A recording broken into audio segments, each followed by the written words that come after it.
বন্ধুরা এখন বাজে হচ্ছে 12টা 9 থেকে আমরা ব্লগটা স্টার্ট করলাম। আগে যাচ্ছি আমরা হরিদ্বারে আমরা থাকি পুজোতে, ওখানে আমাদের প্রতিষ্ঠিত মন্দির আছে, ওখানে আমরা যাই প্রত্যেকবার। তো চলুন, বাড়ি থেকে স্টেশন যাওয়ার পথে গঙ্গাটা পড়ে, ভাবলাম যে আপনাদের সঙ্গে একটু গঙ্গাটা শেয়ার করি। গঙ্গা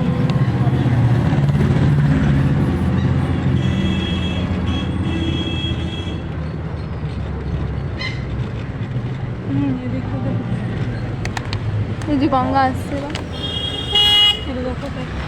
বলে চিন্তামণি দে ঘাট রোড, এর নাম হচ্ছে চিন্তামণি দে ঘাট। শুনতে পাচ্ছি চিন্তামণি দে গঙ্গার ঘাট। এই যে গঙ্গা, জয় মা গঙ্গা। স্টেট ব্যাংক দেখা যাচ্ছে, Kolkata main bank state bank, Kolkata Eden garden. তাকে 5 থেকে বলছিল বল, জানেন না।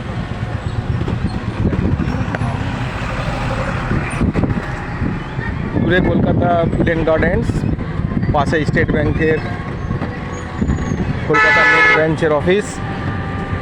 গঙ্গার পশ্চিম ঘাট এটা, বাবুঘাটের পাশ দিয়ে আমরা উল্টো দিকে বাবুঘাট, তার পাশ দিয়ে যাচ্ছি। আকাশবাণী ভবন আরও একটু দূরে পড়ছে, অদূরে রিজার্ভ ব্যাঙ্ক অফ ইন্ডিয়ার অফিস। কলকাতা জিপিও, সেটিও দূর থেকে দেখা যাচ্ছে। এবার আস্তে আস্তে ফর্স রোডের পাশ ধরে গঙ্গার ঘাট ধরে কলকাতা রেল মিউজিয়াম, রেলের অত্যন্ত ঐতিহ্যশালী একটি প্রতিষ্ঠান। এবার আপনাদের সঙ্গে ধারাভাষ্য দেবে পূর্ণিমা। আবার ট্রেনে গিয়ে আপনাদের সঙ্গে দেখা হচ্ছে বন্ধুরা, টাটা।